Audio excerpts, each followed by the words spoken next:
अस्सलाम वालेकुम। किस्सा गो में अवां जी ख़िदमत में हाज़िर आहियां। इन ई दुआ सां जिते बि ख़ुशि हुजो, शाद ऐं आबाद हुजो ऐं करीम रब अवां खे दामे दर में कर में सुख में सिर्फ़ु पंहिंजो मोहताज रखे। आमीन सुम्मा आमीन।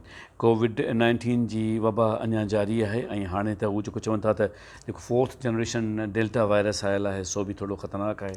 रब साईं अवां सभिनी खे त महफ़ूज़ रखे, परवरदिगार जी पनाह में हुजो, वबा खां बचियलु हुजो ऐं तंहिंखां सवाइ जेके प्रिकॉशन्स आहिनि उन्हनि ते ख़ासि ध्यानु ॾियणो आहे। हुकूमत लॉकडाउन करे पई थी त उन जी बि पोइवारी करणी आहे। ॻाल्हि खे मज़ाक़ नाहे सम्झणो, हिन ॻाल्हि जी पंहिंजी हिकिड़ी ख़ासि अहमियत आहे ऐं तंहिंखां सवाइ सैनिटाइज़ेशन जेका असां उहा करणी आहे ऐं मास्क ज़रूरु पाइणो आहे ऐं सोशल डिस्टेंसिंग जेका आहे उहा बि पंहिंजी जाइ ते हिकिड़ी ख़ासि अहमियत रखे थी। जेकॾहिं ज़रूरत नाहे त महिरबानी करे घरां न निकिरो। हीअ ॾुखिया ॾींहं बि गुज़री वेंदा। जीअं मां पहिरीं अर्ज़ु कंदो आहियां अव्हांखे त अमां चवंदी हुई त वेंदा लुड़ लही थींदियूं अखियूं अखियुनि जहिड़ियूं। त इंशाअल्लाह लज़ीम हीअ जेको ॾुखियो टाइम आहे, टफ टाइम आहे, इहो बि गुज़री वेंदो। वक़्तु गुज़रण लाइ हूंदो आहे, सो हिमत न हारबी ऐं जेके बि SOPs आहिनि उनखे फॉलो कबो ऐं कोशिशि कबी त उनजी पोइवारी थिए ऐं पंहिंजी बि हिफ़ाज़त थिए ऐं साम्हूं वारे खे बि महफ़ूज़ रखी सघिजे ऐं परवरदिगार अव्हां खे पंहिंजे ज़मान में रखे। जीअं हमेशह अर्ज़ु कंदा आहियूं, आमीन सुम्मा आमीन। अॼु हिकिड़ो मौज़ू चयोसीं त थोरो डिफरेंट हुजे। कोशिशि त कंदा आहियूं त जेके माइनर शयूं आहिनि, नंढियूं नंढियूं शयूं आहिनि ज़िंदगीअ में, उन्हनि खे थोरो हथु लाए अचूं, छुई अचूं, उन्हनि खे जीअं मतिलबु महसूसु थिए त इहा शइ बि पंहिंजी जाइ ते हिकिड़ी ख़ासि अहमियत रखे थी। त अॼु हिकिड़ी सोच ख़्याल में आई त असीं हमेशह इहो छो चाहींदा आहियूं त साम्हूं वारो तब्दील थिए। मतिलबु असांखे इहा ॻाल्हि छो लॻंदी आहे त साम्हूं वारो अणपूरो आहे, मुकमिल न आहे, हुन में हीअ तब्दीली थियणु घुरिजे, हुनखे हीअं ठीकु थियणु घुरिजे, हुनखे हू थियणु घुरिजे। रिश्ता ख़वातीन हज़रात जॾहिं हूंदा आहिनि त दरअसल ॿिनि माण्हुनि ऐं ॿिनि खां मथे माण्हुनि में हूंदा आहिनि। मिसाल तौरु तव्हां ॾिठो हूंदो त वालिदेन ऐं औलाद जो रिश्तो आहे, औलाद ऐं वालिदेन जो रिश्तो आहे, भाउ भेण जो रिश्तो आहे, भेण भाउ जो रिश्तो आहे, घरवारी ऐं मुड़ुस जो रिश्तो आहे, घर वारे ऐं ज़ाल जो रिश्तो आहे। इहे रिश्ता आहिनि। महबूब जो रिश्तो आहे अलॻि, तंहिंमें तव्हां पॉज़ेसिवनेस में अची था वञो त हीअ त मुंहिंजो आहे। त असीं इहो छो सोचींदा आहियूं त मतिलबु जेको साम्हूं वारो आहे उहो पंहिंजे पाण खे तब्दील करे, हुन में हीअ ग़लती आहे, हुन में हीअ ग़लती आहे, हुन में हीअ ग़लती आहे। असां कॾहिं सोचियो आहे त असां में कहिड़ी ग़लती आहे? असां में बि त ग़लती अहिड़ी थी सघे थी न जेका साम्हूं वारे खे न वणंदी हुजे। केतिरा भेरा मूं तव्हांखे पहिरीं बि अर्ज़ु कई इहा ॻाल्हि त केतिरा भेरा माण्हू शिकायत कंदा आहिनि त हीअ बि छॾे वियो, अलाणो बि छॾे वियो, फलाणो बि छॾे वियो, हेतिरा सारा माण्हू छॾे विया। त सरकार छा आहे अहिड़ी ॻाल्हि जो सभु छॾे विया? इमदाद साईं जी सिट आहे त सभु छॾे विया, छॾियो न तोए दर्द, भाल केॾो न तो भलायो आहे। वरी ॻाल्हि आहे, पर इहो ईअं कोन्हे, ॻाल्हि यादि अची वई।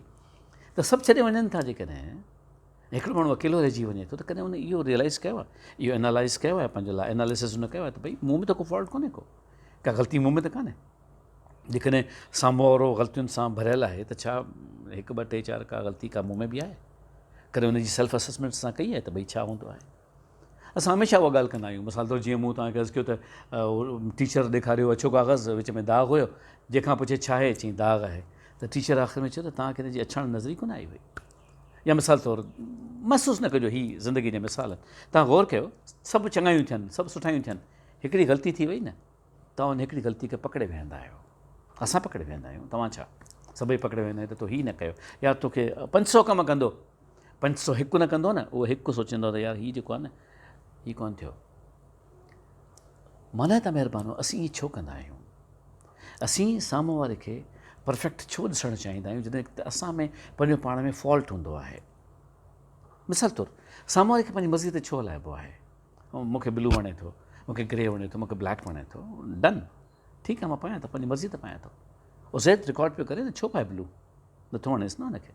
ज़रूरी आहे छा त पर मुंहिंजी रिकॉर्डिंग महिल ब्लू ई पाए, छाकाणि त मूंखे ब्लू पसंदि आहे? उहो ब्लैक पातल आहे हुनखे पंहिंजी ड्रेस आहे, पंहिंजो अटायर आहे, पंहिंजी सोच आहे। गॾु तॾहिं हली सघिजे थो ॿिनि रिश्तनि में जॾहिं तव्हां पंहिंजी सोच खे थोरो आज़ादु छॾे ॾियो, थोरो रिलैक्स छॾे ॾियो। त इहो सोचो त भई साम्हूं वारे में ग़लतियूं आहिनि त मूं में बि ग़लतियूं आहिनि। असां ॿई ग़लतियुनि खां मुबरा कोन आहियूं। ग़लतियुनि खां पाक ज़ात सिर्फ़ु रब जी आहे। बाक़ी त इंसान त मतिलबु मिस्टेक्स ई मिस्टेक्स आहे। लास्ट टाइम बि मूं तव्हां सां ॻाल्हि कई न, त जेको टीचर ॻोल्हे पियो मिस्टेक्स, ऐं जेको किसो मूं तव्हांखे ॿुधायो हुयो, जेकॾहिं तव्हांखे यादि हुजे त प्रीवियस किसा गो में मूं इहो ज़िक्र तव्हां सां शेयर कयो हुयो। त हाणे ज़िंदगी में इहो छो न असां सोचे वठूं त असां ॿिए मां नुक्स घटि कढंदासीं? छो न असां सोचे वठूं त भई असां पंहिंजे पाण खे ॾिसंदासीं, थोरो ठीकु करण जी कोशिशि कंदासीं त का अहिड़ी ॻाल्हि त कान्हे। ऐं भले में भलो हिकिड़ो दोस्त हूंदो आहे हमेशह, जेको रफ़ीक गॾु हूंदो आहे न, उहो ई असांखे ॿुधाईंदो आहे त तुम हीअ फॉल्ट आहे, तूं तकिड़ो आहीं, तूं ॿाहिरो आहीं, तूं जज़्बाती आहीं, त उहो ई ॿुधाईंदो आहे। आईनो त कोन ॿुधाईंदो आहे न, आईनो त हमेशह ख़ूबसूरत ॾिसींदो आहे। दुनिया जो को अहिड़ो आईनो ॿुधायो जेको मूंखे ॿुधाईंदो हुजे त मां सुहिणो कोन थो लॻां?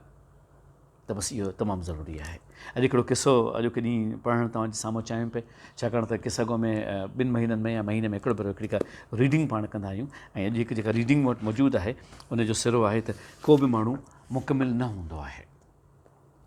डिघे मङणे खां पोइ हिकु जोड़े जी शादी थी हुई। शादी ॾाढी धाम धूम सां थी हुई ऐं संदुनि सभई दोस्त मिट माइट ऐं ख़ैर ख़्वाह हिकु हिकु ॼणो तक़रीब में आयल हुयो। हर रस्म ज़बरदस्ती, सभिनी ॾाढो मज़ो माणियो। कुंवार जो अछो जोड़ो ॾिसण वटां हुयो, अछो जोड़ो या ॻाढ़ो जोड़ो, बहरहाल वेस्ट जी ॻाल्हि आहे त ट्रांसलेशन आहे हिकिड़ी जेका पेश कयां पियो।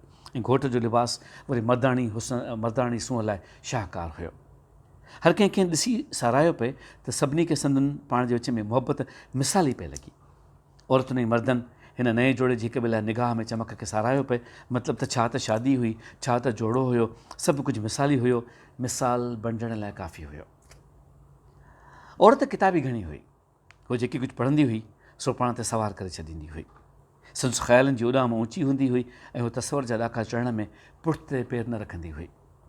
कुझु महीननि खां पोइ ज़ाल मुड़ुस वटि हिकिड़ी तजवीज़ खणी आई हुई त मूं कुझु देरि पहिरीं हिकिड़े रिसाले में पढ़ियो आहे त कीअं पंहिंजी शादीअ खे वधीक सगारो बणाए सघिजे थो।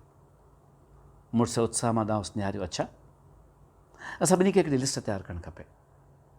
छा जी? मुड़ुस पुछियुसि। उन्हनि सभिनी अमलनि जी जेके असांखे पसंदि न हुजनि। मुंहिंजो मतिलबु आहे त उहे सभु अमल जेके मूं में अहिड़ा आहिनि जेके अव्हांखे पसंदि न आहिनि, या वरी अव्हां में आहिनि जेके मूंखे सख़्तु नापसंदि आहिनि। अहिड़नि अमलनि जी लिस्ट ठाहे असांखे हिक ॿिए खे ॿुधाइणु घुरिजे। मुड़ुसु ॾांहुं ॾिसंदो रहियो। औरत ॻाल्हि जारी रखी, ईअं करण सां ख़बर अथव छा थींदो? जेके शयूं असांखे नथियूं वणनि न उन्हनि बाबति पाण ॻाल्हाए सघंदासीं, उन्हनि खे ठीकु करण लाइ अमली सोच कंदासीं, ऐं इन नमूने यकीननि असांजी हयातुनि में वधीक बहितरी ईंदी ऐं असीं वधीक सुठा ॾींहं गॾिजी गुज़ारींदासीं। मुड़ुसु बसि माठ कयो केसि ॾिसे पियो। ज़ाल जी एक्साइटमेंट हुई, उत्साह जेको ॾिसण वटां हुयो। कॾहिं कॾहिं नंढा नंढा इम्तिहान मिसाली हूंदा आहिनि ऐं वॾा वॾा नतीजा ज़ाहिर कंदा आहिनि। पाण खे इहो सभु ईअं ई ज़रूरु करणु घुरिजे ऐं पोइ नतीजनि मां भरपूर लाभ हासिलु करणु घुरिजे। मुड़ुस कुझु कोन पुछियो, हुन रुॻो हावकार कई। ॿई अलॻि अलॻि कमरनि में काग़ज़ कलम खणी हलिया विया त जीअं उन्हनि अमलनि जी फ़हिरिस्त खे तरतीब ॾेई सघिजे जेके हिक ॿिए लाइ अणवणंदड़ हुजनि या वरी हिक ॿिए बाबति न वणंदा हुजनि। सॼो ॾींहुं सोचींदा रहिया त छा छा लिखिजे, मानी ते गॾिया त बि माठ माठ हुआ। मुड़ुस कुझु चवणु घुरियो पर चई न सघियो।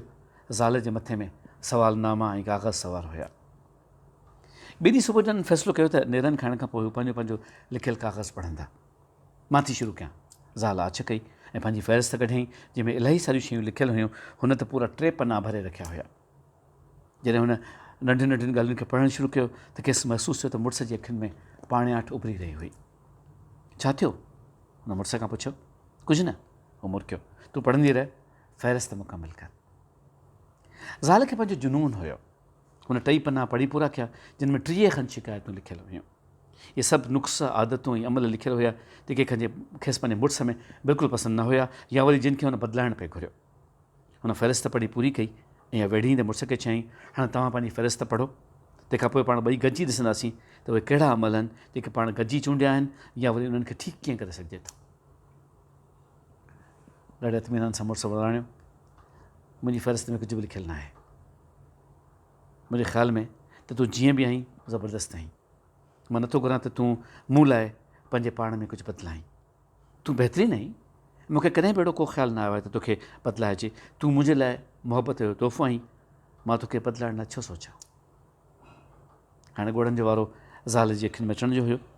मुड़ुस जी सचाई, मुहबत ऐं ख़ुलूस खेसि केतिरा ई मिसाल सम्झाए छॾिया हुया। हयाती उन लम्हनि बेहदि हसीन हूंदी आहे जॾहिं असीं पंहिंजे जीवन साथीअ जी ख़ूबीअ ते संदसि साराह कंदा आहियूं, संदसि ग़लतियुनि खे दरगुज़र कंदा आहियूं ऐं को बि माण्हू मुकमिल न हूंदो आहे इहो सम्झण में ई सॼी ज़िंदगी लिकियलु आहे। हीअ ट्रांसलेशन ख़वातीन हज़रात हुई घरवारीअ ऐं घरवारे बाबति, पर 2 वजूद आहिनि न। 2 वजूद जेके 2 दोस्त थी सघनि था, 2 वजूद जेके 2 भाउर थी सघनि था, 2 वजूद जेके 2 भेणूं थी सघनि थियूं, 2 वजूद जेके औलाद ऐं माइट थी सघनि था न। जॾहिं साम्हूं वारो असांजे साम्हूं आहे त असांजी निगाह नुक़्सनि ते छो वञे थी। कोशिशि कयूं था शयुनि खे थोरो समराइज़ कयूं ऐं ॾिसूं त असां में छा आहे जेको असांखे ठीकु करणु घुरिजे त जीअं साम्हूं वारो ऑटोमेटिकली ठीकु थी वञे। करीम रब मूंखे हमेशह ख़ुशि रखे। जिते बि हुजो, आसूदा हुजो, शाद हुजो, कॾहिं अलाह करीम अव्हांखे सदाईं थधे गरम खां बचाए ऐं दामे दर में कर में सुख ने सिर्फ़ु पंहिंजे मोहताज रखे। इजाज़त ॾींदा इंशाअल्लाह अज़ीम। ईंदड़ हफ़्ते वरी मिलंदासीं। फ़ी अमानिल्लाह। अल्लाह भाई।